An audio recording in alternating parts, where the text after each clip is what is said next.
Welcome to Duck Season Somewhere podcast. This episode is brought to you by the following sponsors.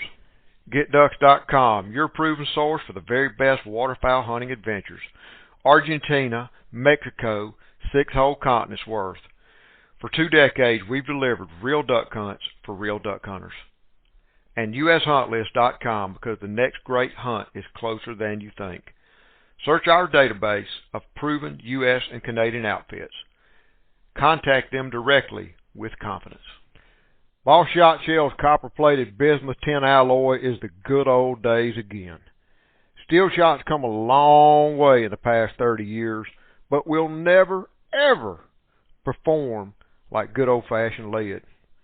Say goodbye to all that gimmicky, high recoil, compensation, science, hype, and hello to superior performance. Know your pattern. Take ethical shots. Make clean kills. That is the boss way. The good old days are now. It really is duck season somewhere for 365 days per year. Duck season somewhere takes me year-round to worldwide destinations where I visit with the most interesting people. I'm your host, Ramsey Russell. Join me here to listen to those conversations. Y'all know one of my favorite things about going to duck camp worldwide, anywhere on earth, food.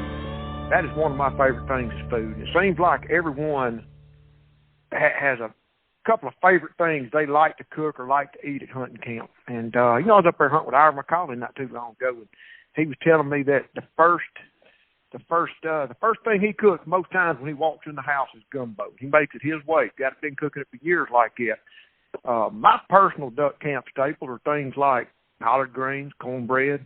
I like red beans and rice made from scratch. And I cook a lot of ducks. No shortage of ducks around the Russell household. I like them roasted. I like them chicken fried. If you want to get rid of a bunch of them quicker, they're delicious chicken fried duck breast. Pan-seared mallard breast skin on. I love that way to do it. But one of my favorite ways to cook gumbo, that's one of my... That's what I meant to say. One of my favorite things to cook is gumbo.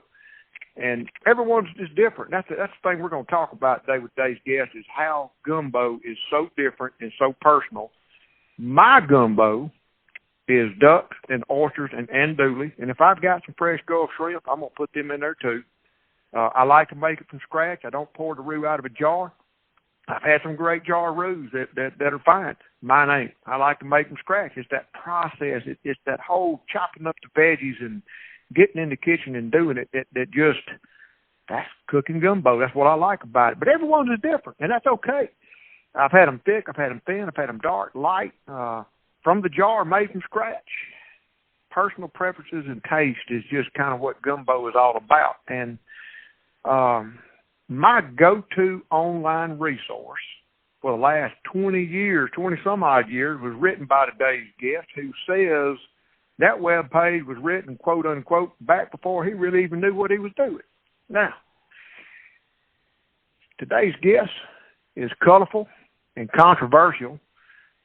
Those of y'all that know him know he was ejected from nearly every waterfowl chat room back in the day. He's a free thinker. He's also from my birthplace in the banks of the Mississippi River, Greenville, Mississippi. And our families, we've learned, go way, way back to my granddad. My granddad and his father were close associates back in the day. Mr. Benny Marascalco, how are you, sir? I am doing good today, Mr. Russell. How are you? I'm fine. And I understand you are in Greenville, Mississippi, back in old stomping grounds today. I am. I have been here for a couple of months. And got some projects going on and trying to take care of some old friends who kind of worried about this virus. Hanging out.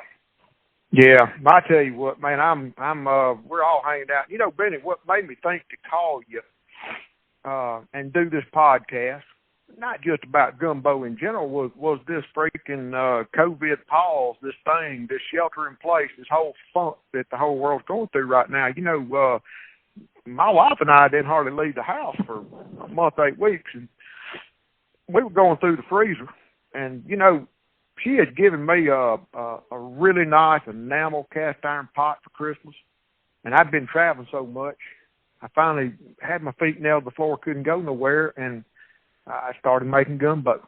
You know, it's just, I'm home. I ain't got nothing. That's a great pastime. But go through the past. And I said, you know more about gumbo than hardly anybody I know. You've read a lot. And, you know, Penny, since I've known you, you've always been this extremely hyper-focused person. I mean, I've known you 25, 30 years, practically my whole life. And but you've always been very topically hyper-focused. And but before we get into all that, because it's going to be a long story, folks. Y'all want to hear some of this stuff, I promise you. Tell me about it. Tell everybody, introduce yourself, and what are your duck hunting origins? I know you grew up cutting your teeth there in Washington and Baldwin County, Mississippi, duck hunting. What are your duck hunting origins? Right. I actually did most of the hunting that I did in my entire life, all in this small region, and I know you are international these days, getting around. But most of my experience has been in this Mississippi Delta. And I started with Dad, we hunted Lake Lee and those bar pits there along the levee to start with. It, you know, he was growing as a duck hunter. He's learning how to hunt. He met some guys who, through his practice, that had property and had ducks. And next thing you know, we were hunting with Gerald Fry down there around Hollandale in the rice fields. And John Oglesby had a lease there in the back of Roux Swamp back behind Lake Washington. You know what I'm talking about? I do. That's where I shot my first duck, was in that place. My dad gave me 4 of those paper mache decoys in a burlap bag. And I had my 410 that I had earned by making straight A's and whatever grade it was I was in. He always had to have something. You do this and I'll give you something. So I got a 410, and, you know, the guys would never let the kids shoot. And after 2 or 3 of those trips, I said, give me some decoys. I'm going to go over here and shoot some myself. So he did. He had me 4 decoys, I think. And I wandered off in those big cypress there in that Roux Swamp. And I got my first 2 wood ducks. So you still got that 410? Oh, no, man. It was one of those old cheapies from over at Gibson's or something. It's bolt action 410. I do have a 870 410 that I've never even shot. Have a day. But you know, your influences are a lot like probably everybody listening, and I can really relate to it growing up in the Mississippi Delta, because if you're from Mississippi now, everybody duck hunts, but really and truly there was a time that it seemed like your duck hunters came from the Delta, because that's where most of the ducks were, migrating through and overwintering and things of that nature back in the day. Yeah, all that stuff that we went through when we were young, of course, we didn't understand what was going on, but I stayed around long enough to try to learn to understand all of that migration and the reasons why they're doing this and doing that. And back then, I mean, we were using red ball rubber waders and a Korean hunt jacket, and we were freezing our butts off. You had to want it. It was back when it still got cold, you know. Yeah. You really feel it like it did. You had to want it. And, man, I mean, I just really loved it. It was hard. But there were always I've wondered sometimes if it really got that cold in the deep south, or I just freeze my butt off from wearing that old-timey equipment. I'll tell you one thing. I saw a guy riding a horse across Lake Bolivar one time. It has to get pretty cold for you to be able to do that. So I'd say we did have some long-duration ice outs back then that we just don't see today. It was cold. One thing I will say, since you mentioned it, I have since then traveled a lot of places around the world, but, you know, home is who you are. You never, no matter how far away from home you get, you take home with you when you grow up like we did in that part of the world. Absolutely. I mean, how could you not? And I told this one time, I think, and I've just marveled. I'll be in some of the most far-flung places halfway across the world, different species and different habitats and different people and cultures, but somehow reminds me of home. Something about that experience reminds me of home and really makes me appreciate home even more. And I mean home. Now, I live in Mississippi, but the Mississippi Delta, which ain't for everybody. You know what I'm saying? Folks move into that part of the world from other parts of the world. I've seen some government folks come in, to take a job in the Delta, and they just say this is just way too different. But we won't get into all that. But I mean, influences. It's right. Well, home is who you are. Nothing to do. It's just basically what it is. It's separate fish, hunt, fight, drink. That's about it. Yeah. It's not Benny, around here. Your hyper focus, man. Now look, I know you still do a lot of it, or will do some of it, but beaver trapping, for example. Right. There was a stretch I can remember you getting into beaver trapping, and I know a lot of folks go out with a conibear snare and catch a beaver too. But I mean, you actually wrote a book, a bona fide biblical type book on beaver trapping, and I never forget the time. My boys were babies still. I mean, they were belt high or less, and you came over and gave us a barrel full of conibears and taught us how to use it. If we got tangled up with them, how to get ourselves out. And I mean, you wrote the book. Yeah, how I remember that. Beaver trapping. Well, you still do any of that at all? Or? Well, I would like to get involved in a conservation-oriented project where somebody is having difficulty managing their water and being able to produce a crop based on their relationship with the beavers. I would like to do one more of those because I've gotten pretty good at it. I've been involved in one over in Arkansas for 8 years now. And my friend over there, his name is Emmett Barnes. He's one of the finest gentlemen that I have ever met in my life.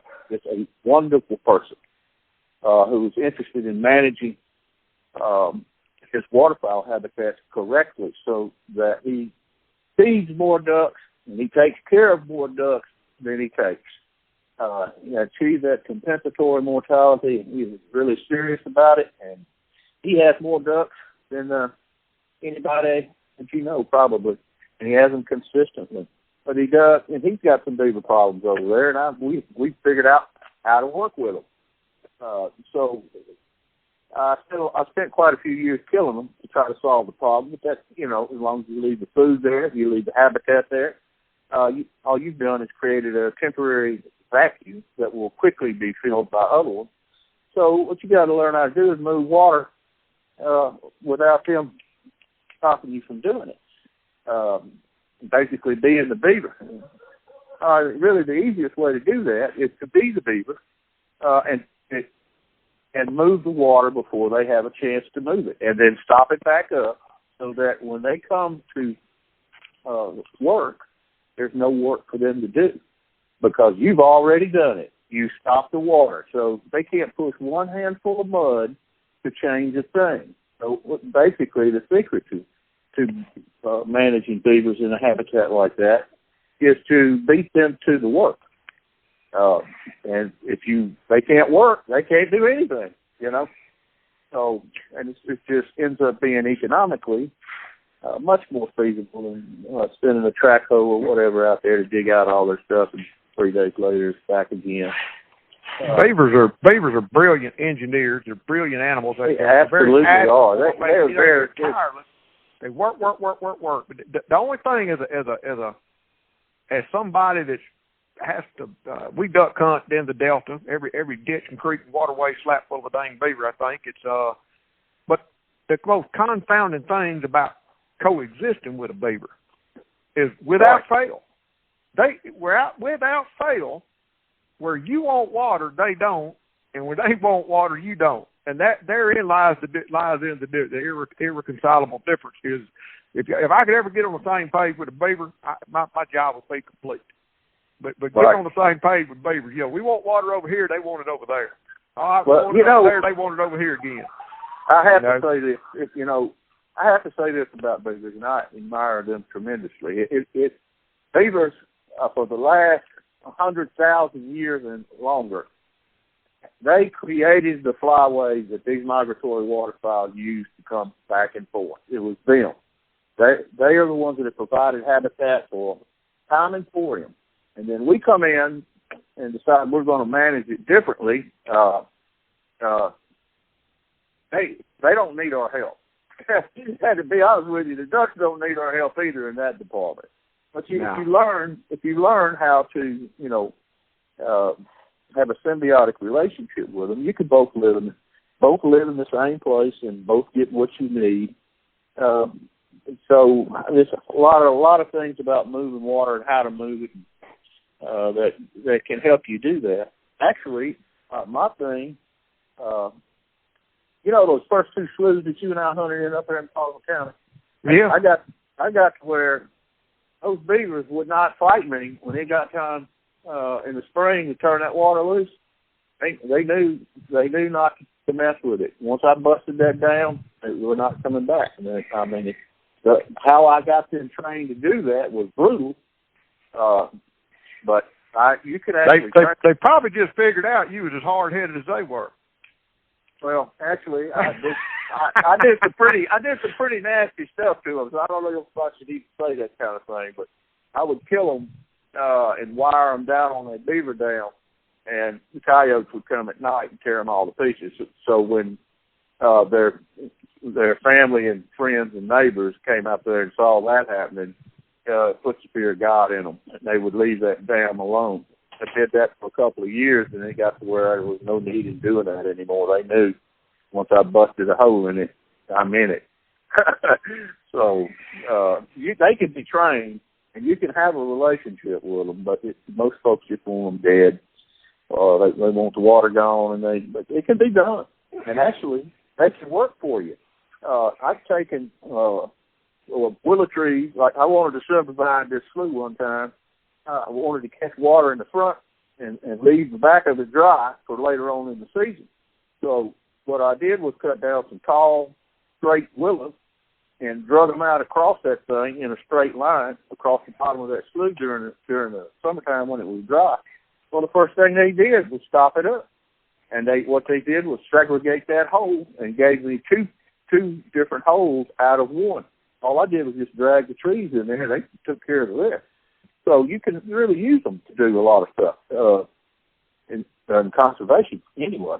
I mean, I know they're a pain. I trapped out all of Delta and Pineland. That was 22,000 acres. There was a lot of problems involved. Yeah.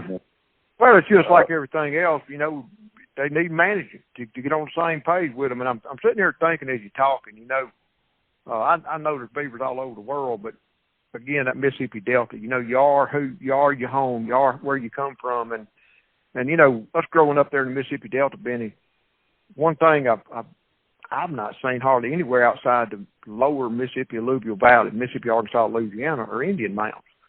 And I will say this, though, one time, for anybody listening don't know what an Indian mound is, I'm going to tell you what it is. Back when the ancient people, these ancient Native Americans in the big floodplain of the wild, unlevied, uncorp engineered Mississippi River, it's seasonally flooded. And these ancient folks they built these massive mounds, some of them as big as your house, some of them as big as your neighborhood, way above ground, that in the spring when the water came up and flooded, they could get up on that high ground. And I've seen them all very different sizes. That's exactly why they did it. And I've heard archaeologists come up with all of these explanations about it being a spiritual mecca, blah, blah, blah. That's not what they did. They just built a place to get up out of the water. Get the heck out of water. Now, I will tell you something funny. I was in Sweden, and we've been goose hunting over there, and agriculture, real rolling hills, kind of like Tennessee agriculture. And we were driving down the road, and I saw a little old mound out there in this field. And it didn't look like an Indian mound, but it was bigger than a fuel station. You know how folks will have build a mound out in the field and put a gas tank on top where the gravity feeds the fuel or diesel into the tractors? Yeah. It was bigger than that, but it just didn't look like an Indian mound. But I said, because it was out of place, and there wasn't a fuel tank on top. And I said to my host, I said, Christopher, back home where I'm from, the agriculture and all that stuff, nowadays, I said, if that were at home, that mound without a fuel tank on it, were in Mississippi, it would be an Indian mound. And he said, what's an Indian mound? And I explained it to him. And he says, it's funny you should notice that, because that is a Viking mound. I said, what? He said, yeah, that's. He said, we'll go over and look at it. It was a Viking. I mean, it was big as, half as big as the average home, you know. But it had a little, like about 3 foot high, little stone entrance, pitch black dark, and it went inside it like an igloo. And you turned on your phone and looked around, and wasn't nothing but a bunch of stones, you know. But it was a Viking. That's the only place in the world I've ever seen anything quite like that.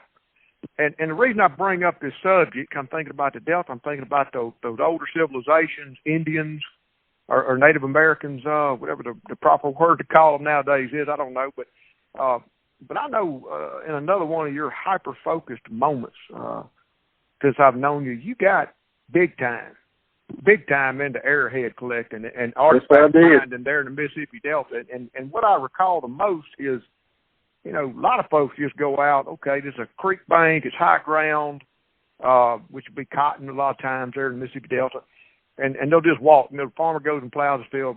But no, you were studying aerial photography and everything else, finding those old sites. Can you go a little bit into that? I mean, first off, were they associated with Indian mounds? Exactly how that happened. I was doing the same thing as everybody else, just looking for those hot spots along Sunflower River, actually, when this happened. Because they did use those high spots. There's no question about it. So I had walked this whole area, with probably 8,000 acres, I guess. I'd walked all the places that were there, and one of the farmers that was farming a portion of it asked me if I would help him take care of some beavers. So I said, yeah. And the first thing I always used to do when I was working that is to go to the aerial satellite images and look at the actual watershed and its structure, because I could learn in about 20 minutes what would take me 10 hours of walking to figure out on the ground just by looking at those images. So that was a good jump start for me when I started the process. Because I had walked this place and found arrowheads there, I looked at those places and I noticed that there's a different color soil. Exactly where I had found all of those rocks that I found. The soil was a different color. It was actually darker.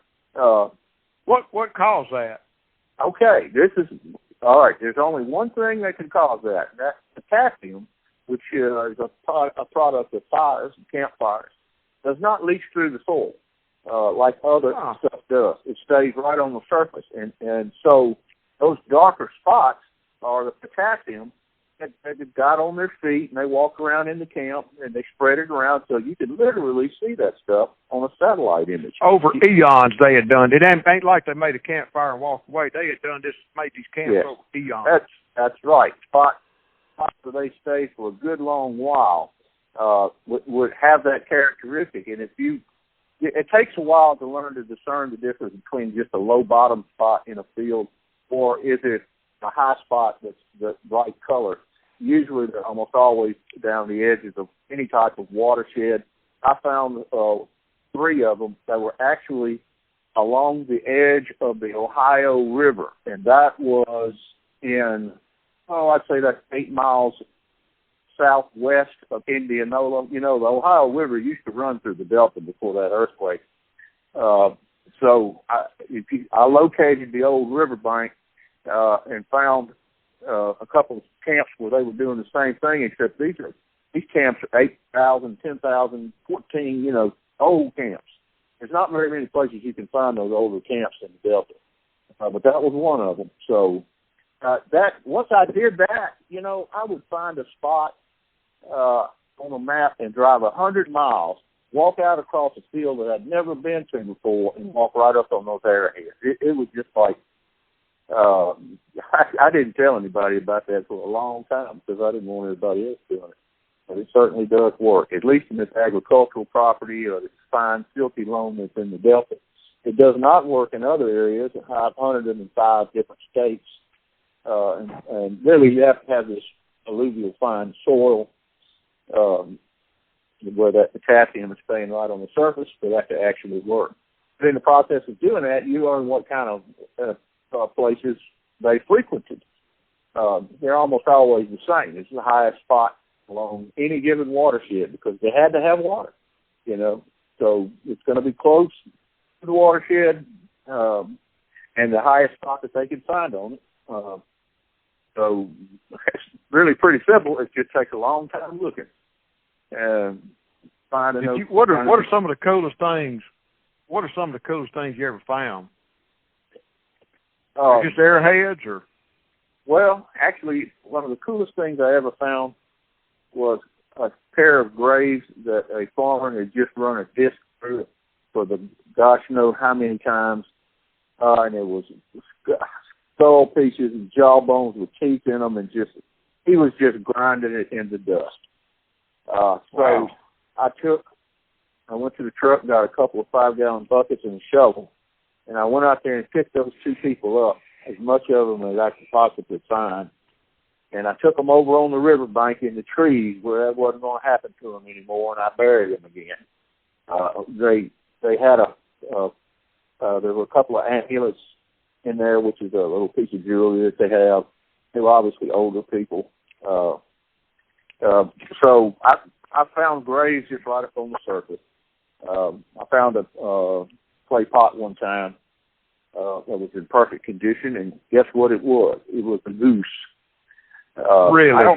I don't think that many people understand that they've done a bunch of digs in those caves that are over there in the Tennessee Valley in North Alabama, and produced journals about them and stuff. Those people ate ducks and geese more than anything else. I didn't know that. If you look at the bones that they found, they ate ducks and geese all the time. Now, this is 5,000 years before the bow and arrow was even introduced into this area. So it makes you think, y'all weren't killing them with a spear. Come on. How are these guys doing this? But that was a big part of their diet. If I had to guess, I would guess there's a chance that back then, maybe in the spring or the fall or summer, you know, some of them ducks would maybe breed down here, especially the wood ducks, maybe some geese, maybe some other migratory birds. Maybe they'd even molt to where those guys could round them up, corral them up in big catch pens or something. That's what I guess. That's how you feed a village. I wouldn't think, you fed a village one at a time, one duck at a time. I think you want to catch as many as you could. I don't know, Well, it was a lot colder then, and so I'm really questionable if Canada ever thawed out during that period of time. The whole migration and the whole thing could have been situated further south, which means they could have been there year-round. But, they didn't have the hunting restrictions that we do. So, to me, it would seem that if you want to kill some ducks in a cypress slough, you just get you a nice long sapling, probably 25 feet tall and straight, and you go stand out there in that water after the sun goes down and wait for them to come. And when you see one, swat him. Yeah. Just swat him. One of the oldest dog graves in the United States was also found in one of those caves, and guess what? He was covered with duck bones. So that's something about, even as far back as then, they could have been using dogs like you swat him and discombobulate him for a minute. The dog grabs him before he has a chance to get his pet back together. So, I don't know, but anyway, ducks and Indian Native Americans have a long relationship. They still to this day revere beavers because they understand their significance in the environment. They won't hurt a beaver. So all of that tied together down here in the South is pretty interesting to me. So that's very interesting stuff. I tell you what, that Delta's got an incredible history. And I love history anyway. But how it goes. I'll tell you one thing. I've got a place over there just out southeast of Belzona. I would love to take you over there. It's on WRP, and I know people who own it. It is just one of the most spectacular landscapes I have ever seen in the Delta. And it was caused by a catastrophic release of water I'd really like to take you over there and show you sometime. It was covered up with Indians. Well, that wasn't that wouldn't have been the levee break, would it? The 27th. No, it was not. It actually. I'm stretching out here a little bit. It's actually formed a man-made lake by accident. They did it by accident. I can't really put my finger on how long ago it was. I'm guessing probably 2,000 years ago. Someday I'd love to take you over and show you that.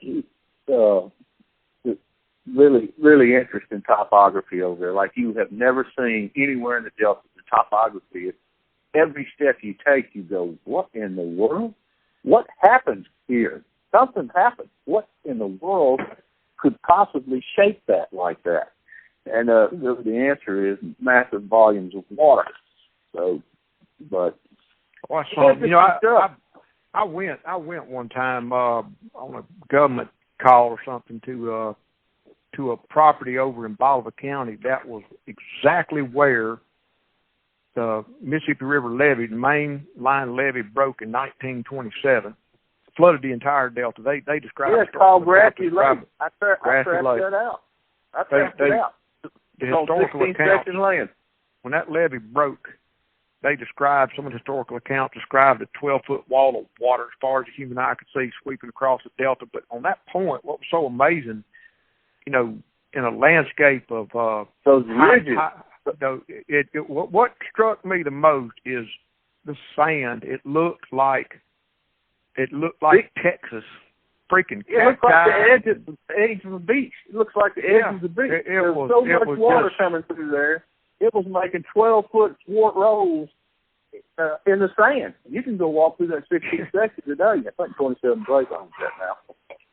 It's nuts. It's just nuts how that river shaped that delta like that, and especially right there at that point. But now look, the last time I laid eyes on Benny Marascalco, my wife, look, I'm married 25 some odd years now, and she records and watches cooking channels galore. And flipping through the TV and on Emerald, I'm flipping through, and by God, there's Benny Marascalco on Emerald. Yeah. What the heck? How did you get on Emerald? Well, he said something. Oh, he's still redneck from Mississippi. I know that guy. Well, I'll tell you exactly how I did it. I learned a lot about cooking by watching Emerald Lagasse. That man can cook. And I enjoyed his show. It was really my favorite cooking show. I don't really watch cooking shows anymore. But when he would make something that I liked, I would run to the computer and get the recipe, because they posted the recipe for whatever he was making at the same time he was making it on TV. And so I went to get the recipe, and there was this little square on the side of the screen that said, join this tailgating recipe contest. And I clicked on it, and they just wanted a recipe that you would make to, like, go to Ole Miss and go to the tailgating party, because it was football season. And so I just said, I thought about it a second, and I put some anchovies and Italian sausage and hamburger meat and onions and garlic and all that stuff together, and I made a hamburger out of a loaf of French bread, which you can cut up and pass around, It's not just one burger. It's a big burger that you can cut up and share. I thought that would kind of be a good idea. And I just sent it in. 2 months later, they called me and they said, you won the contest. And I'll be honest with you, I forgot what I even made up when they told me I had won. Well, anchovies and hamburgers with Italian sausage would be a tough thing to forget. I mean, where did you even come up with something like that, Benny?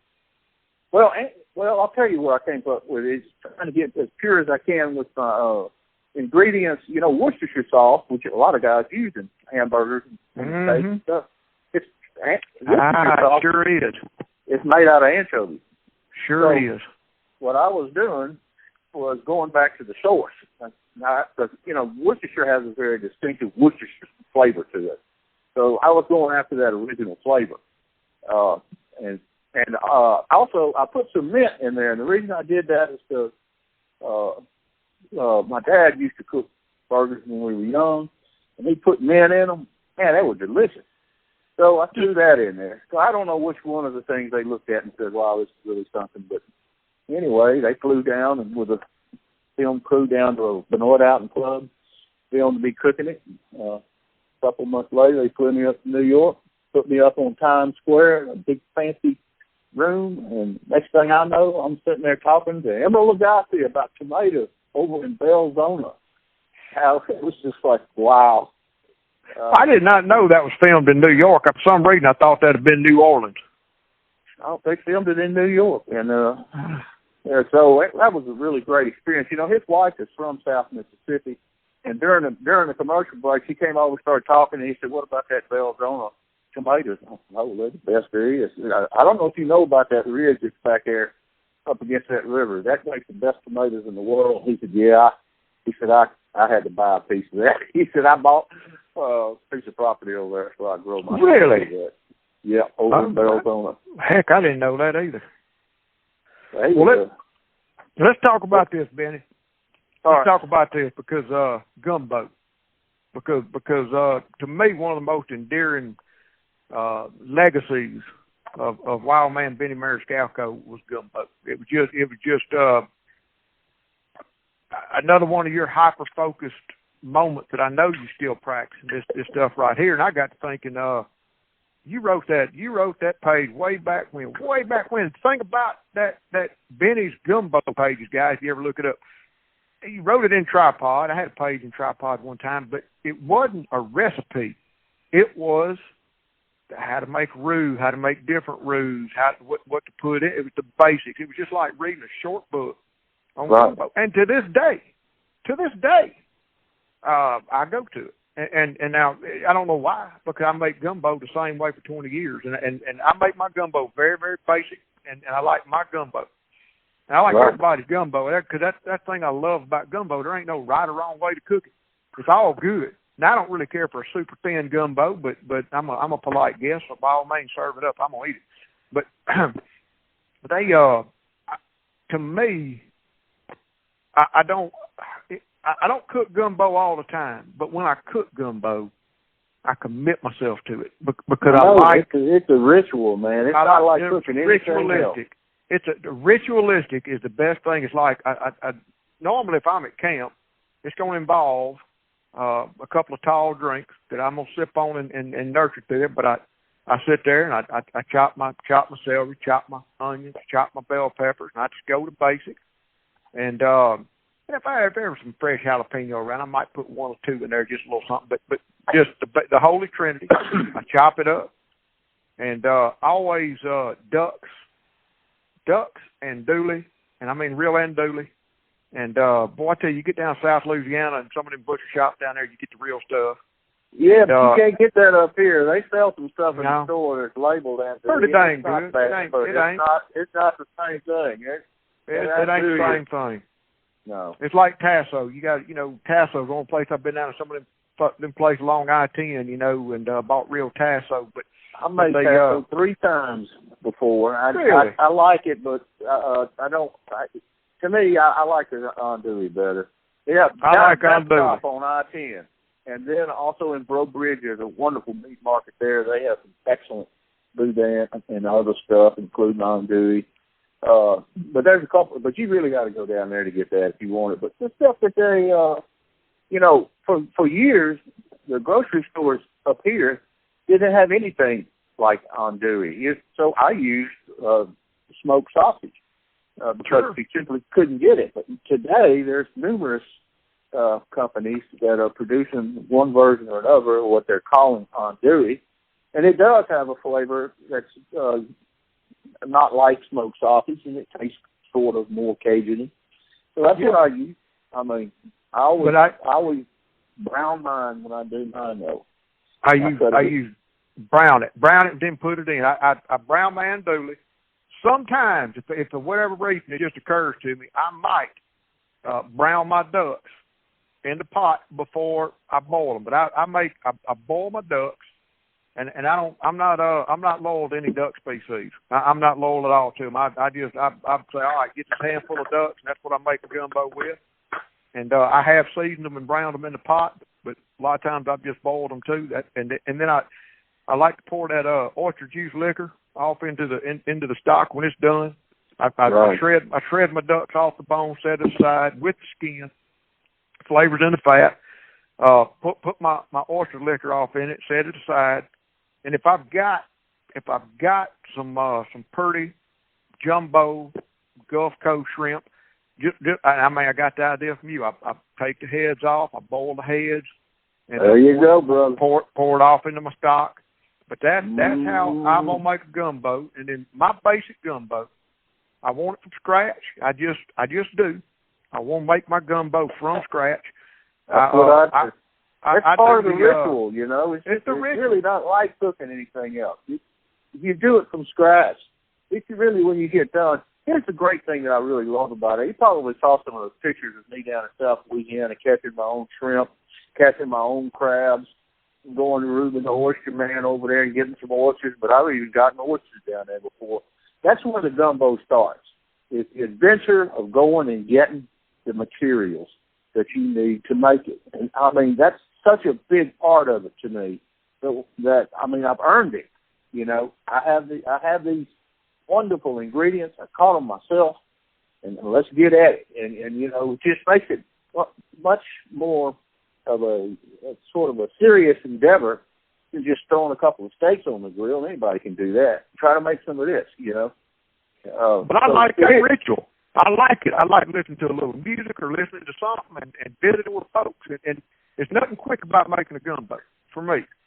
No. I'm gonna start from scratch. I'm gonna make that roux. When we get down to making that roux, which I know you can explain a lot better than me, but when we do that roux, when I do the roux, I go the full cup of oil, full cup of flour.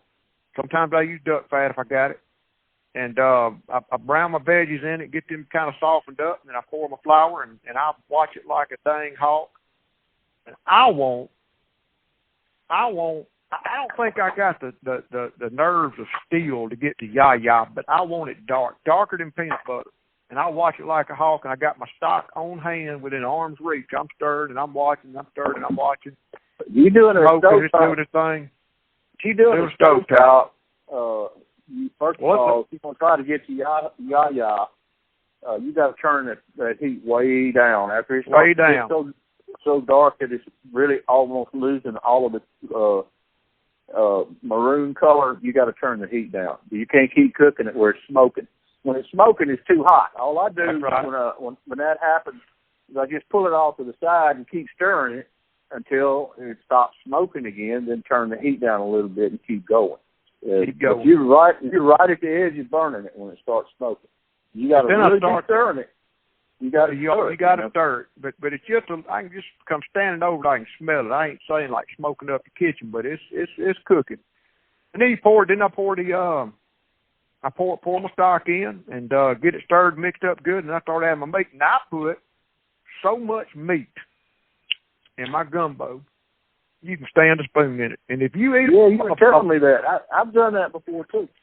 If you eat a full bowl of my gumbo, you're full. Maybe two if you're a big man, but I'm telling you, because it's just solid meat. That's how I like it. And I think I was telling you down in Peru. That's a colloquial preference, you see, and look, that's one of the wonderful things about it. That's what I love about it. Everybody, Cajuns, you can cross all the way across Cajun country down there, and you will go through different colloquial groups who cook gumbo in a very specific way. And that's the way they think it's supposed to be made. Well, you go 25 miles down the road, and they will say something completely different from that. So you were very. Go ahead.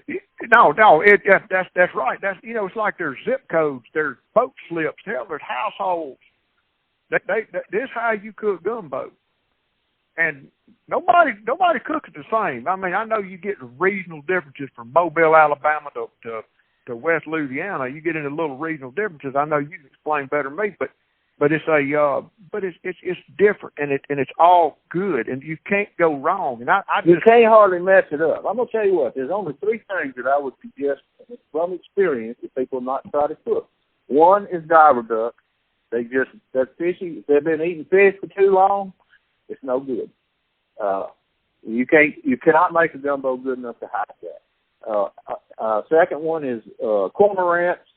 gave them, no, I did not shoot one and cook a gumbo, blah, blah, and otters, because their diet is exactly the same.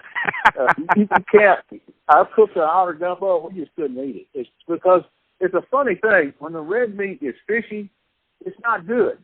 But if you put in a straight meat, like mallard breast or whatever, and then throw shrimp on top of it, which is a fishy taste, they taste wonderful.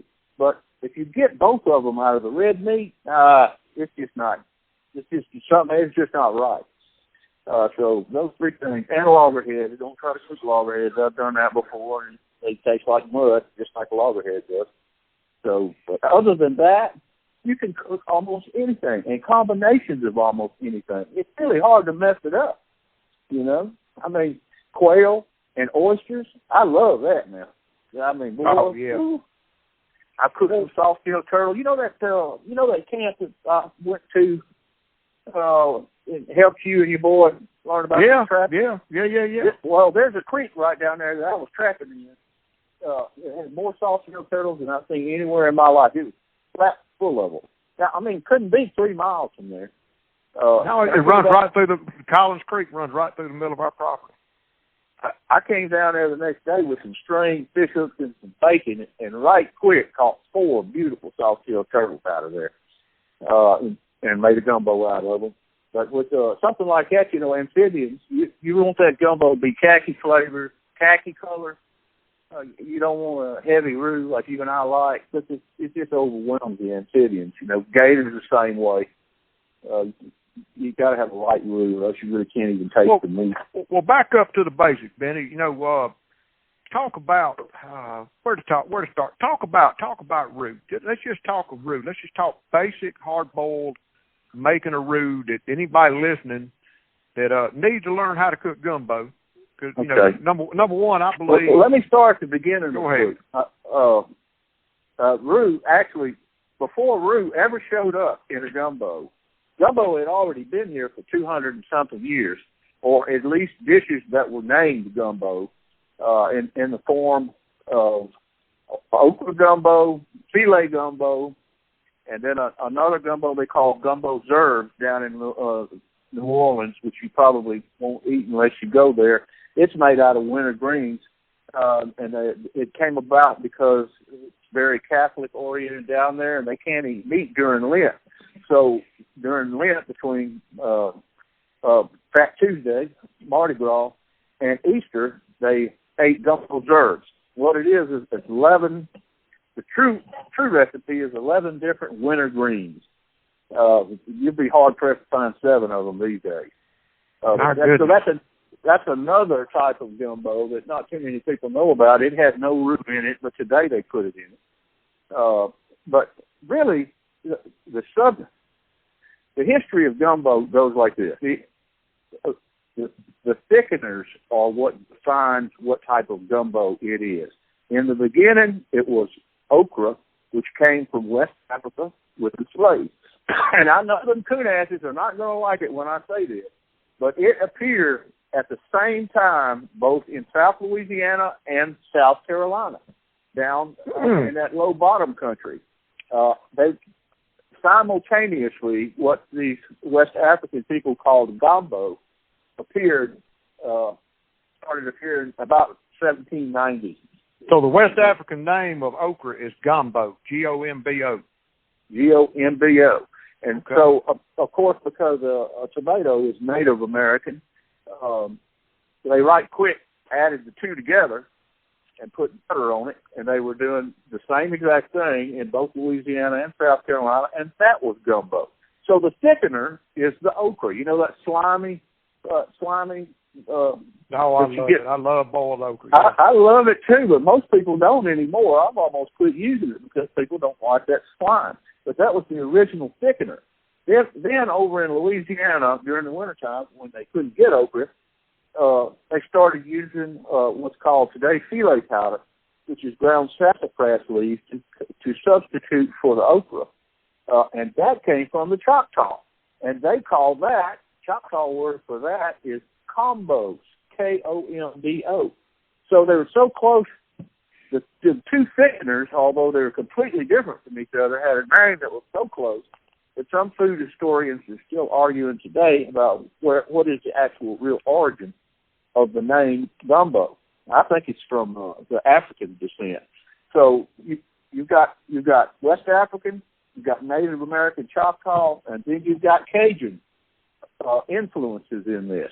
So, of course, Cajuns put all three of them in it.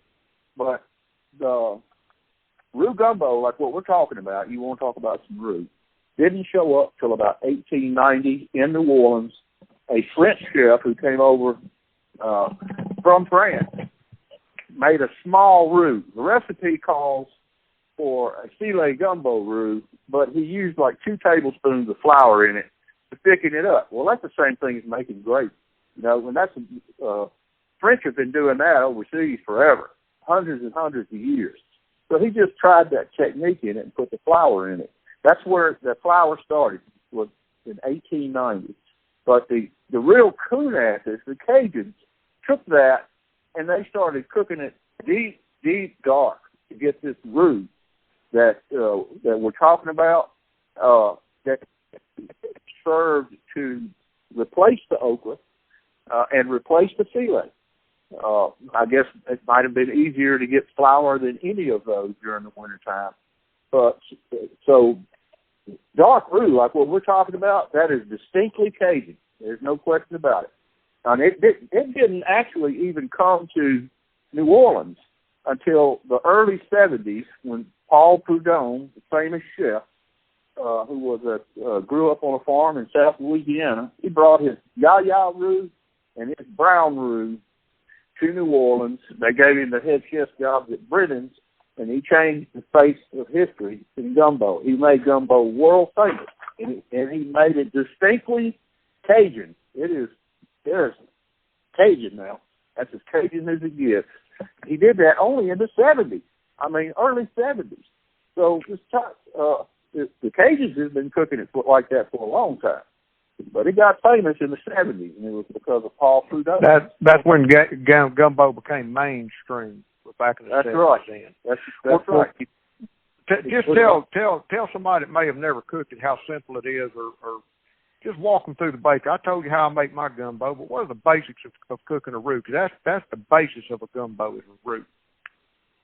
Okay, I used to cook mine the way that you do. You start with that roux, and I used to throw my onions and celery and bell pepper and everything in there to cool it down and stop it from cooking. I did that for a long time.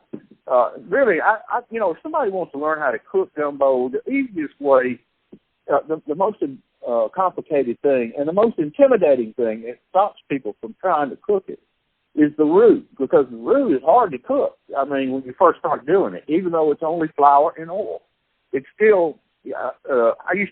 I labeled mine 1 beer, 2 beer, and 3 beer roux. 1 is a khaki color, 2 is getting sort of brown, 3 beer roux is maroon, and I have to take a leak, so that's the end of that. So it takes a long time. It takes a long time to cook one, and it's kind of dangerous. Some advice I would give is do not cook roux in short pants and flip-flops. And I'm speaking from experience, because one little splash of that stuff will light you up. It's very hot, so it's intimidating to cook it old school on the stove. That's not how I cook it anymore. This is how I do it. This is very all right. Now we're getting into your advanced method. But I would still recommend anybody serious about learning to cook gumbo, even though, because like we said earlier, starting the show, Benny, home is who you are, your past is who you are. But I would recommend anybody listening to this gumbo podcast, go Google Benny's gumbo pages and just get a cursory overview of basic hard-boiled gumbo making. And look, I'm from the Deep South, and flour and oil to make gravy or make a roux is just a way of life. It ain't no big deal. That's right. And turn your stove down low. Turn your stove down low. Turn your stove down to about medium on my burner, but low medium on some people's. And just watch it and enjoy your drink and enjoy company in the kitchen, but don't take your eyes off until it gets the color. You got to stir it. You got to stir it constantly. You cannot walk away from it. You got to stir it so it don't stick. And I would say, way back when, because you mentioned something about peanut butter as a reference, way back when, I would take a jar of peanut butter and set it right there on the counter. I would just look at it. I'd watch it and say, okay, I've had light roux. It looked like chicken noodle soup, and that just ain't me. And I can see trying that with fish. That does make good sense, and fish and turtles and stuff like that. But no, for ducks, I want it a little bit darker. You gotta want it dark. You can't put fish, by the way. Don't put scaled fish in gumbo. You'll get thrown out of every parish in Louisiana for doing that. That's a no-no. I know, but I do it anyway. That's moving to a bouillon-based type of thing. They don't like that. They don't want fish in the gumbo. My mom's rule on that used to be has to come from a shell. And in South Louisiana, there's shrimp, oysters, and crabs, maybe some crawfish. Don't put fish. But look, let me tell you about this roux. It's first of all, it costs $1 to make it. So what you have to do is you talking about your advanced technique. Get me back online. You talking about advanced technique brew making? Is that right? Well, any roux. I mean, it's only flour and oil. One skillet full, it's like $1. So don't worry about messing it up. If you don't stir it enough and it starts to get black flakes in it, that means that you've burned it. And what that is the flour has stayed on the bottom of the pot long enough to actually burn it. So in order to keep a roux from burning, you have to constantly stir it. I use a cast iron skillet and a wooden spatula with a nice flat edge on it so that I can go back and forth across the bottom of that skillet and just keep doing it. You just have to keep standing there and stirring it. Now, if you turn it up to try to speed it up and it starts smoking a little bit, you're getting too hot. So you just pull it off to the side and keep stirring it. Turn your heat down a little bit. When the smoke stops, put it back on the heat. The whole process, I guess, for a roux, 35 minutes, you think? I mean, you can cook it faster than that. That's a comfortable. That's a comfortable time. Medium high is what I would say. I mean, if you're going to do it traditionally, that's the way to do it. But just because you burn it a couple of times, don't get upset about it. I still burn roux every once in a while. I'm not paying attention.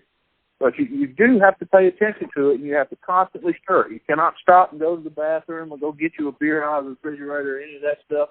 Because if you do, you're going to burn it. You just have to stand over it and nurse it. I really, over the years, have gotten sick of doing that. But so I'll tell you how I do it today. I get the skillet on the stove top, pour my oil in there, however much it's going to be, and turn it on. And what's your basic? You say however much it's going to be, but what is your standard roux? A cup and a cup? Cup of flour, cup of oil? Well, it depends on how big a pot of gumbo you're going to make, but I also make a lot more because it freezes excellent. And so when I make a batch, I make a big batch, so I don't have to do that again. So I call it a cup and a cup. So you pour a cup of oil in the skillet, and when those squigglies in the oil start showing up, you'll see them. You know what I'm talking about. That's when you put your flour in. And at that process, I just use a whisk to whisk it off so that it breaks up all the clumps in the flour, and it's going to foam a little bit. As the moisture in the air start coming out of it, it's going to foam a little bit. And once it starts to calm down, I shove it in a 400-degree oven and forget about it for 50 minutes. I don't stir it. I don't stand there and do all that. At 50 minutes, I go and look. I cooked one this morning. I looked at 50 minutes, not done enough yet. So moisture and humidity, for some reason, has something to do with all of that. It takes different times. And I looked at it. I'm trying to walk through this. I'm gonna probably try this method here shortly. You put it in your skillet, your oil, you get your flour, then you get the color you want, and you put your Holy Trinity. Okay, go ahead. Walk me through this thing now. Okay, let me see if I can do this. I put it in the oven for 50 to 70 minutes. The one I cooked this morning, I pulled it out at 70 minutes. It was dark enough. And I just let it sit on top of the stove and cool off. And what happens when you do that is a lot of the oil that you used in it will come to the surface, so you could just pour it off because the flour tends to solidify in the bottom of the skillet. So you can pour off a lot of that grease right from the beginning. I don't like greasy gumbo. I know that you don't mind it because you're on that very similar to that. I like fat. Yeah. That's ways. I love fat. Right. Well, this is vegetable oil. You really shouldn't cook roux with anything but that because it's just too hot. So anyway, I lay out a bed of paper towels in the same way that you would if you were frying catfish or French fries or something. You want to let them drip dry oil off of them. You know, I pour out one of those and I pour that roux out on top of that paper towel. And what happens is all the oil runs out of it, just like it does off the catfish or anything else. And it ends up being a cakey, sort of thick. It's not loose like it is when you cook it, and it's also at room temperature. You see, so it forms a cake. I get most of the oil out of it. Now, where you and I do things opposite of each other is you start your roux in the pot. Do all of that. I get my stock completely where I want it to be flavor-wise before I add the roux to it. I add the roux later on. I don't put any spices in it or anything until I've got that roux to the consistency that I want it in the pot. So because I make a lot of it, I don't have to. I just do it by the spoonful and stir it in, you know, and taste it. That's right. You make the roux. And then you use it as a thickener. That's right. Well, if you're using yaya, it's not going to thicken it. So you have to do some other things. And a lot of the work that I've done in the last 5 or 6 years cooking gumbo has been how to thicken it without using okra, because it seems like nobody likes okra anymore. That's the primary thickener. And I don't really like filet that much. I mean, it's all right, but it's not roux gumbo to me. In the absence of being able to use those two, you have to thicken it some kind of way. So it's either going to have to be roux or something else. And I've been working on that something else for a good while now. All right, now I just got to get my mind wrapped one more time around. You start on the stove, right? You start with the oil and the flour on the stove. That's right. Right. And then you move to the oven. But at what point in the process do you move from the stove top into the oven? Well, when you first put the flour in there, it's going to start bubbling and sizzling and foaming and stuff. As the moisture and the air that is in the flour contact that hot oil, it'll foam. You stir it with a stir. I use a whisk because a whisk will bust up the flour. And but once it starts to calm down, in other words, it stops all that bubbling and stuff. You've got all the lumps out of it, so I'm saying, 2 minutes maybe? Okay. And shove it in a 400-degree oven and start checking it. I mean, if you want a dark roux, start checking it at 50 minutes. If you want a light khaki roux, you may start checking it at 30 minutes. And then I guess you could take that cake you make, after you drain it, get it like you want it, you could freeze it or store it or do anything. So next time you want to make a gumbo, you ain't got to start from scratch. Exactly what I do, and I just snip off a piece of it. You know, you can push it down in the bottom of a bag and roll it up into a log in a baggie, and then you can just pinch off a piece of it. And I put it in étouffée, sauce piquant, jambalaya. Sometimes I just put it in stuff because, it's a lot of different uses for that particular flavor. Yeah, in the freezer, it's just fine.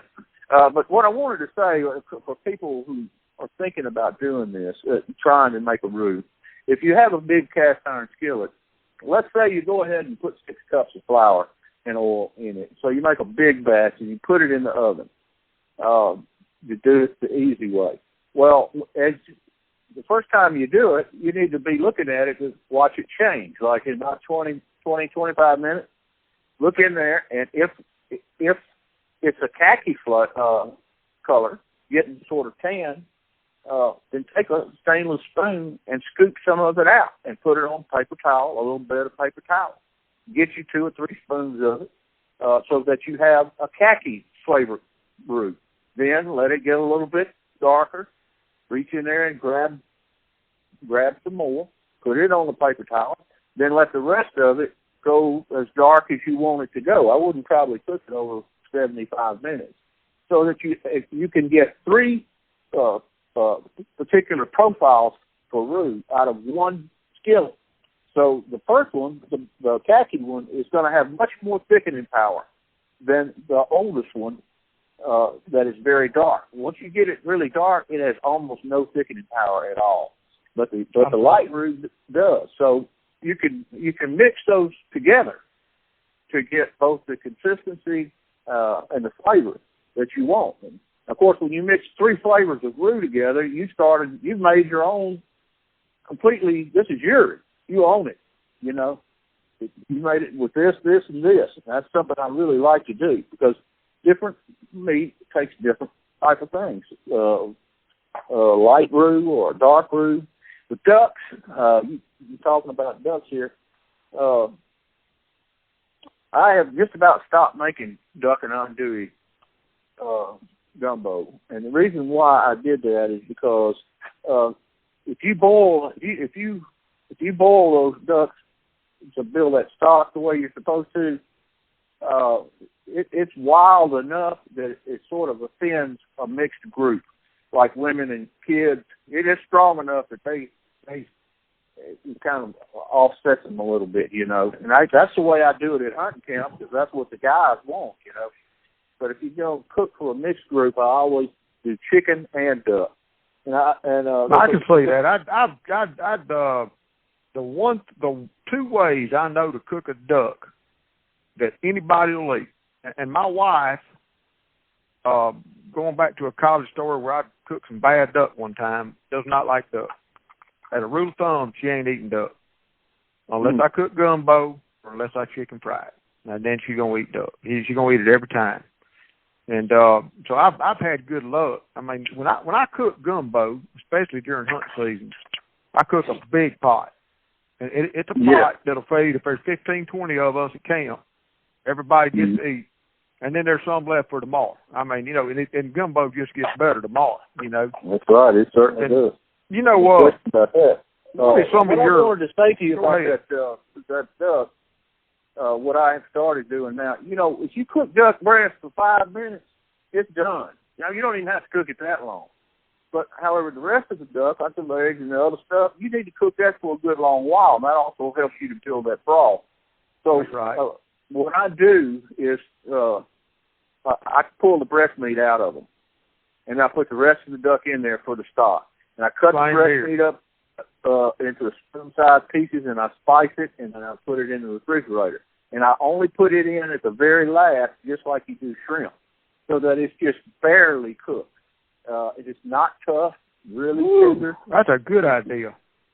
It doesn't take 2 seconds to do it. It's the same way you do shrimp. Just right at the very end, put it in there. So you got all that background slow cook flavor with this really fresh. I mean, it tastes like steak. I cooked a gumbo out of those cranes over in Texas. They call them flying steaks. And it was like steak.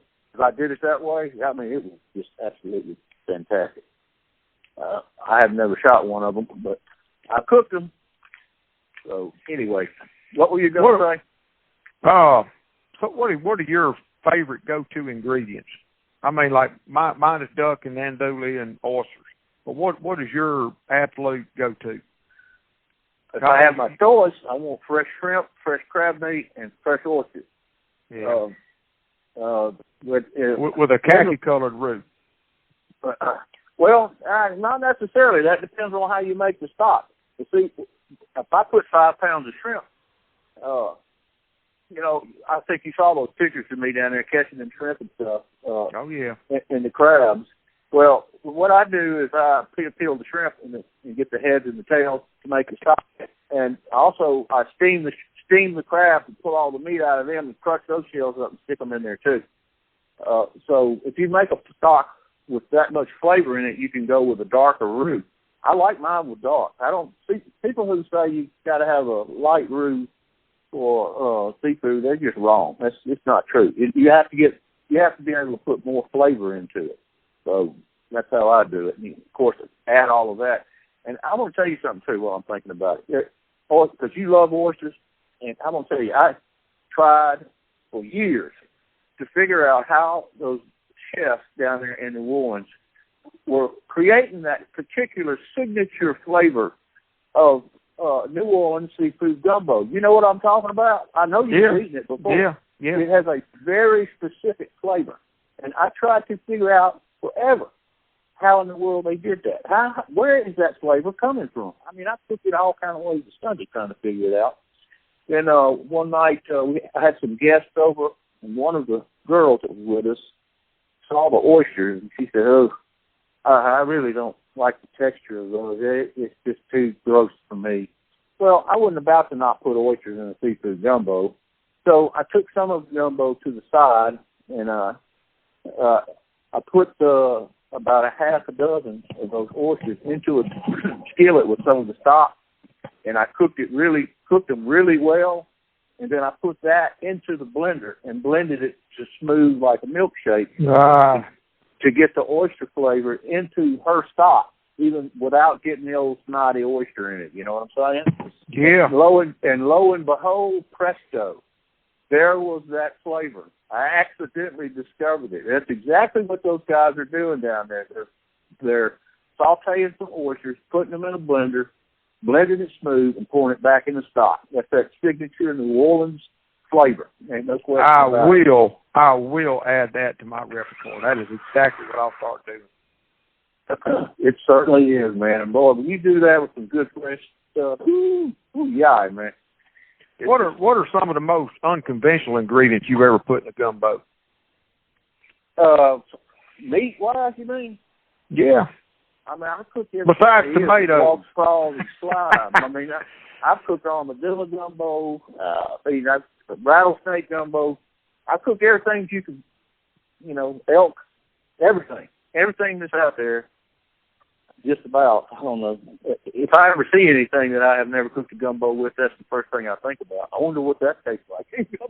But I know some of them hardcore coon asses down below I-10 are gonna ball their fist up.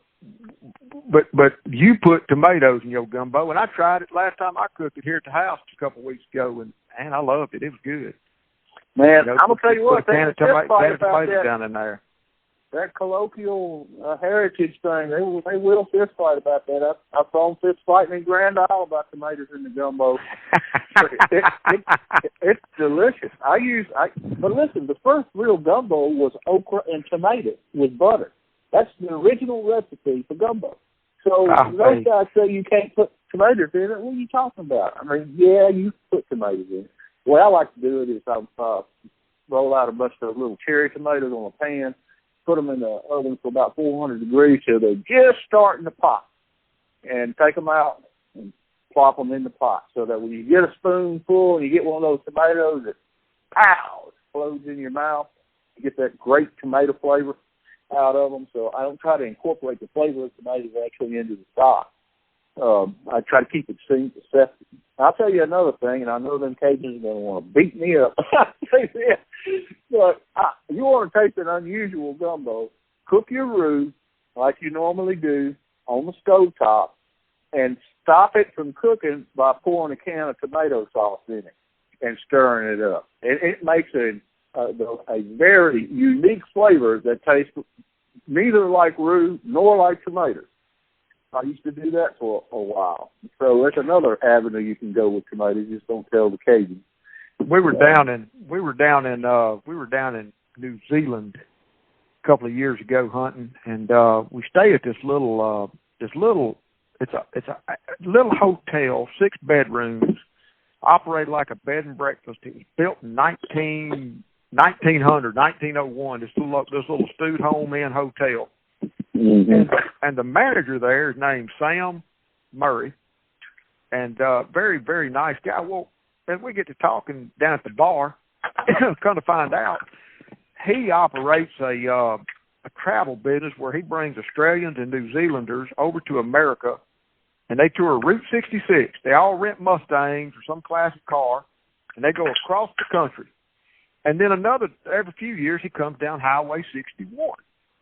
And I go, well, man, my hunting camp is just 8 miles off Highway 61. Next time y'all do that tour, please call me. And I'll have a fish fry or do something. We'll have a good time. Right. And I'd love to entertain y'all. So we got to talking, and he says, he comes up one night at dinner. We'd order steaks or whatever we ordered off the menu. And he says, you're from the South, right? And I go, yes, sir. He goes, do you like gumbo? And I go, yeah, I love gumbo. Are you kidding? And he goes, well, I make a gumbo. And what do you put in yours? I said, man, I put everything, blah, blah, blah, you know. And about 2 seconds talking about this conversation, and he said, well, I want to make a gumbo tomorrow night if you're up for it. And I want your honest opinion. I said, well, heck yeah, man. I'm all in. So the next day he comes up, makes a big elaborate presentation, brings this gumbo, and it's got artificial crab and ducks and just all kinds of stuff in it. It was delicious. He says, and my plate was clean. He goes, well, what'd you think? I said, well, Sam, number one, that ain't gumbo. Yeah, there it is. It was absolutely delicious, but number one, that ain't gumbo. I'd call it a stew. I'd call it a soup. I'd call it something, but that ain't gumbo. My basic primary ingredients that I use, if you want to be authentic, onions. You have to have onions. And the first recipes from in the 1700s that are documented was okra, onions, and butter. Later on, as the Cajuns got a hold of it, it changed to onions, bell pepper, celery. And, of course, anybody who cooks gumbo is going to put garlic in it. But the trinity, which is onions, bell pepper, and celery, that should be considered. You got to have those, or it's not gumbo. And you got to have a roux, or it's not gumbo. Except now you got all these people arguing about the 6 different kinds of gumbo. But really and truly, these days, if it doesn't have a roux in it, it's not gumbo either. So roux. But you got to figure real gumbo, real Acadians. That were real Cajun gumbo is certified. It's got that roux. It puts them on the map. But think about historically. They were dispelled from Nova Scotia. They got dropped off in South Louisiana swamps, and they thrived on whatever they could eat. They were just dropped off on the edge of the world. And gumbo was just a make-do. I mean, flour was cheap, oil was cheap. It's whatever you have. Whatever you got to put in it, put it in there. And nature was at their beck and call. So I would imagine back in those days, back when gumbo originated, that it was whatever Daddy caught out in the swamp that day that went in the gumbo pot. That's what you Nutri-Rat. Nutrients. Something. Let me tell you what. Don't turn your nose up at some Nutri-Gumbo now. That stuff is delicious. Beavers are delicious. I've eaten Nutrias down in South America, and they are everybody we've ever served that to. Not in a gumbo, but everybody they got something they cook over a big cast iron pot outside over fire. I'd call it a stew. It's a gaucho stew. But they cook some Nutrias that way, and anybody we've ever served that to just couldn't get over how good it is. It's a white meat. Man, they are big, like a big old squirrel, really. What I describe, just white. Yeah, well, it's good. And they're herbivores, so they don't have any of that fishy taste that I was talking about that's problematic with an otter. They are delicious. I mean, every single one of them that I killed when I was doing that beaver work, he got put in the gumbo. My dad loves Nutria. He cooks them on the grill. So, I mean, people say, I think it's a big rat. Well, so what? I mean, yeah, bacon is just a big pig. What's the difference? Hey, speaking about putting everything in a gumbo, years ago there at camp you come and helped us trap on that time, we were going to have a big meet, and everybody's going to show up, and some of the men got the idea, let's cook a gumbo. And I love to do that, Ramsey. I tell you, big old crawfish. If any of you guys are listening from Mississippi, I'll tell you what, I love to show up and cook a pot of gumbo at the hunting camp for everybody. So y'all want me to do that? I'd be happy to come do it and meet some people and have some fun. I'll tell you about Put me down as number one. Put me down as number one. We were going to meet last year at camp and cook gumbo, Benny, and just got busy and traveling and whatnot, and we didn't have no ducks, no how. And but I'd love to have you come over and catch up. Well, I'd like to revisit that whole duck thing about what's going on in the Delta with you at some point. Oh boy, maybe not started. Maybe not today, but I'll tell you. Well, I can tell y'all, I was going to tell you about that continental gumbo. It was a continental gumbo. We decided, we got a big old pot. I mean, that pot 3 foot tall. It took 2 eyes to burn it to get it going good on the stove. And decided to, everybody going to bring some meat. And we had, even though you said don't put fish in a gumbo, we had everything from Gulf Coast redfish that we browned and sauteed good before it went in the pot all the way to Rocky Mountain elk. I think somebody brought pronghorn. I had duck. Somebody had woodcock. I mean, we just had it all went in the pot. And I bet you that was excellent. That fish. I never forget. One of our members there, Mr. Van Duncan, sat on a stool for an hour watching that gumbo get right. I mean, watching that roux, watching that color change. He said he had to put a stool there. He sat there so long stirring that roux. Watch it like a hawk for at least an hour. That's a three beer roux. But after putting a bunch of those we had a griddle and we charred those or sauteed those redfish and they went in. And I'm gonna tell you, there wasn't any chunks of fish. Fish is a real fine textured meat, and it got barely drop it in there. It cooked and it fell apart and it just I guess it thickened it or something. It was so good.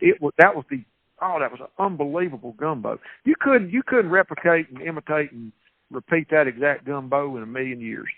You ever had Creole bouillabaisse? No, let's hear it. Because you were telling me earlier. It's a fish soup. It's a bouillabaisse. You see, bouillabaisse is for fish. You can also put some oysters and shrimp in it, but if it's got fish in it, it's bouillabaisse. It's not gumbo. I mean, they're pretty strict about that. You know, of course, if you're hungry, it doesn't matter. But I bet you that fish did put some interesting flavor in it. It did, and the gravy or the sauce was just so good.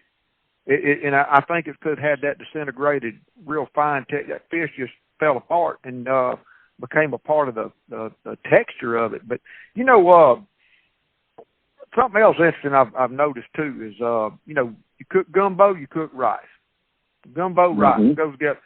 My gumbo's so thick, so meaty. I just fill up the bowl with gumbo. But what's so interesting to me is that everybody have rice with a gumbo. Anywhere I've ever eaten, you'll have rice with a gumbo. Right. Put it in the bottom of your bowl, cover it up with your gumbo. But what you eat is rich man's gumbo. That's right. But what's so interesting is I think about sides with gumbo and potato salad. I had some about 5-6 years ago. Some boys from South Louisiana come over to the Arkansas Commander's Corner. And they cooked a big old chicken andouille gumbo that was just out of this world. It was so good. But they made potato salad.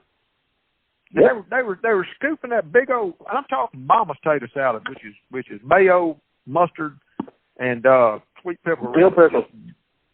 They use sweet. I use sweet. But anyway. Put it on top. I'm like, what in the heck? Man, I won't eat gumbo without it. I know. I won't do that. I won't eat it without it. But I don't want it in my gumbo, but I do like it on the side. I'll tell you what that is. It's vinegary. And the reason why it goes so good with gumbo is really heavy. It's oil laden.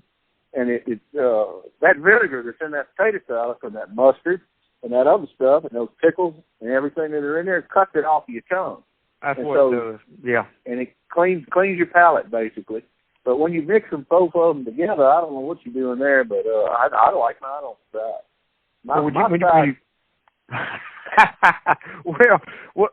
But when you move around different zip codes or whatever within Louisiana, it's like I was telling this, me and Mr. Dale Borland were talking and text messaging something like that about some of his duck calls, and I sent him a picture of this gumbo I was making, and he saw the potato salad in the back. And he said, "Man, you must have got that idea from, south of him." Now, he lived what I call South Louisiana, but he meant south of him. He said, in my zip code or his area, they all use sweet potatoes as a side. That's because they probably grow sweet potatoes. Oh, they grow the best sweet potatoes on earth. Like so why not? Yeah, see, that's the great thing about gumbo. It goes with just about everything. Almost everything. My preference for sides got started a couple of years ago cooking French baguettes from scratch. Gumbo good fresh French bread with some garlic, black pepper, and butter. It's hard to beat that next to some gumbo, but it'd be good with some potato salad too. That's the funny thing about those cages is that all the different groups of gumbo start with thickener: okra, filet powder, and roux. But the Cajuns put all three of them in there.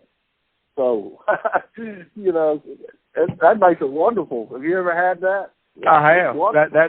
I thought you were supposed to put, when I started making gumbo way back when, I was still living in Grenada, Mississippi, I thought you were supposed to put sassafras root, and but now I don't. Now I just put so much meat, and if I've got okra, because I love okra, I'm gonna put okra in there just because I like the taste of it. I like everything. I love okra too, man. But when I'm trying to serve other people, the sensibilities about okra have really changed over the last 50 years.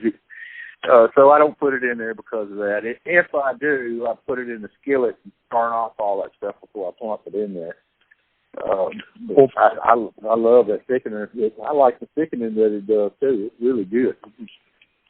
Benny, wrapping this thing up just a little bit, I would refer, just for people listening that need to make gumbo but don't know anything about it, go to Benny's Gumbo pages. It's back in an old format called Tripod. It's still there. I can't believe it. I can't believe it's Gumbo still there either. I wouldn't refer them to that because I cook it so differently than that now.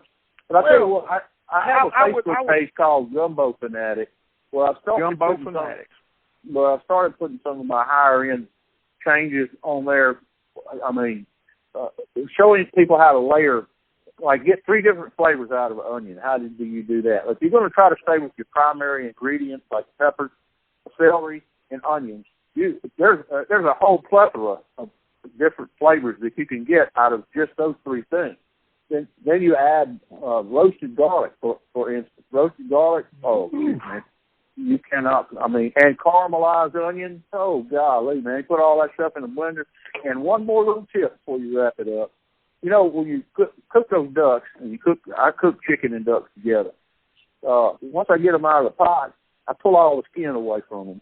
And I put them in a little Tupperware container and pack it down in there and put it in the fridge. Oh, it always takes me 2 days to make gumbo.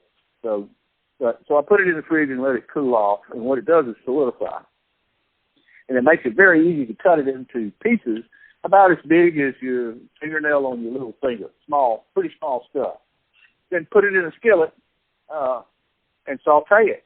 What happens is all the oil comes out of it, and it browns and crisps that skin to give you a completely different flavor. And what I use that for is I put it in a blender and put some stock on top of it, along with some caramelized onions and some roasted garlic, and blend it smooth and put it into that stock. You try it one time and see. You ain't going to believe how much difference that makes to do that. That skin has enormous potential. It thickens it. It makes it taste more chickeny or more ducky. The flavor's in the fat. Now I'm gonna tell you right now, I'm a huge. I just soon not have a duck is not have skin on. Like you were talking about earlier, taking those breasts out, and I am going to add those breasts to my gumbo later in the process. It'll come off a little more medium rare. That just sounds delicious to me. But a lot of times when I may take out like my normal gumbo, that little pot I got will be 5 or 6 ducks, and sometimes I might pull out 7 or 8.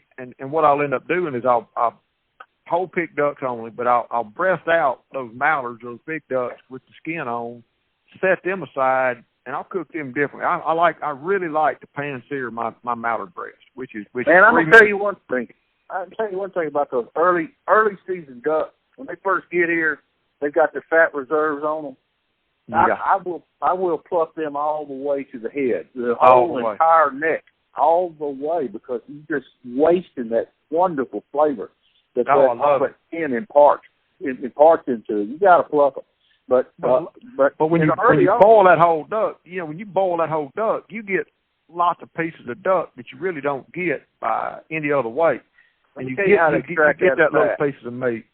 You want that fat? You want to treat it like butter? You want to eat it? You know, French people are crazy about duck fat, and it is wonderful. But early in the season like that, when they're carrying that layer of fat on them, you know what I'm talking about? Later on, they don't do that. It's right when they first come down. They got that big, thick layer of fat. Cut the breast meat out, leave the skin from the breast, and put them all on a baking tray and bake them to 375 for about an hour and 20 minutes. What happens is it extracts all of the oil out of it. And you can pour it off. You can pour it off into a skillet and just let it sit there, and it will solidify like butter. I mean, now you can put as much or as little as you want to into your gumbo, but also you could do things with it like if you want to make some homemade scratch biscuits, put the stuff in the freezer and use that instead of butter. I mean, no, I use duck. You can put duck fat on popcorn. I have cooked everything with duck fat, and I really do like. At times when I got enough on hand, I do use that instead of vegetable oil. I use duck fat. I like that richness. I like that fat. I like that flavor. I fry my eggs in duck fat. Excellent. The only bad thing about it is it has a very low flash point. It'll light up. It does. You got to be careful with it. It takes some practice, but that's all right. Getting back to where we started, Benny, I'm gonna tell you.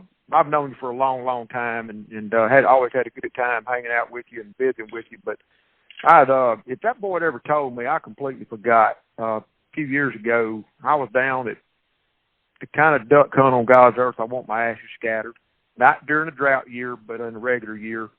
And one of my guests down there from Houston, Texas, I knew him. We talked a lot on the phone leading up to this hunt. We traveled.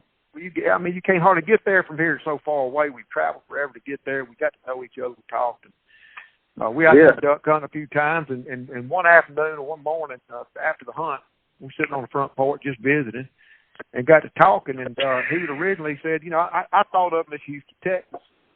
And he said, well, no, I kind of grew up in your neck of the woods up there, up in Mississippi. And I said, really? He said, well, yeah, my uncle taught me everything I know about duck hunt. My daddy didn't really duck hunt much, and my uncle, taught me to duck hunt, taught me everything I know, yada, yada. And I go, well, who's your uncle? He goes, Benny Marascalco. You don't know. I mean, look, that kid puts you on a pedestal, man. And he ain't a kid no more. He's a grown man, and a very successful man at that. He's a very successful man, too. But I tell you what, I didn't have a kid of my own, and he was those years that I spent teaching him how to hunt ducks were some of the best years of my life. He was gun-ho then. He's still gun-ho. Still gun-ho. It's really a perfect combination that he and I got together and got to spend that time together. And I taught him how to do it. It didn't take much. He was like, he was like a fuse. All you had to do was get a spark to it. And that kid, he's something. I'm glad that he went down there with you.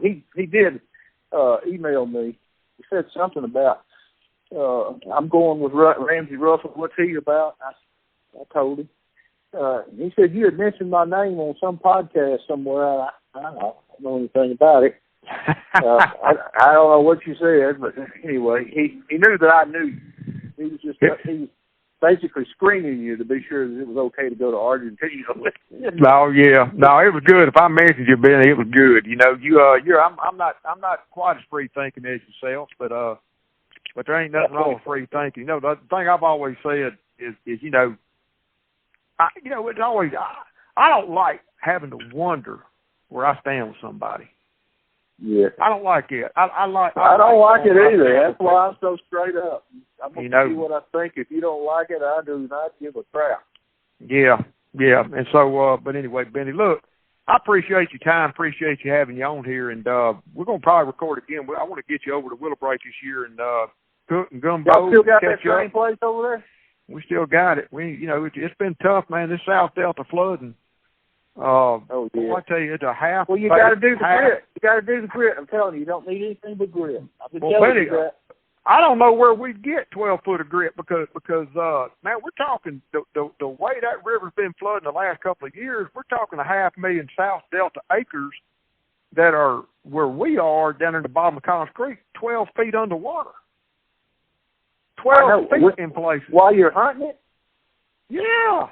Oh, well, man, it's get a that. lake, man. That is that's South Delta, Mississippi. I'm gonna get somebody on here. I made up my mind. I'm gonna get somebody on here to talk about that. Down at Steel Bayou. That is exactly what they got to do. I don't want to get all political and everything at the end of a great podcast, but by God, that is a absolute half-assed, half-baked boondoggle. It most certainly is. They have got to put those pumps in down there. I don't understand why that hasn't been done. It's a whole bunch of political smishy-smashy. Sorry that y'all are suffering from it. And a whole lot of other animals, too. They were flying in corn and stuff, trying to keep starving to death down there. Lord.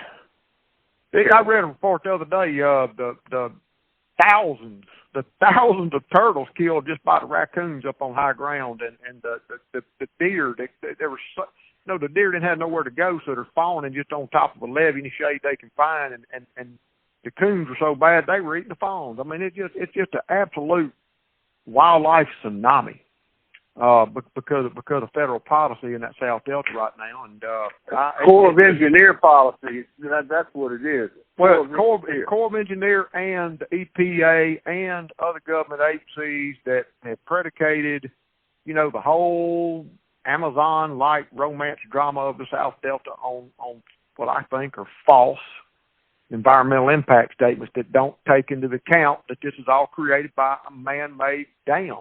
That's exactly correct. That was put there.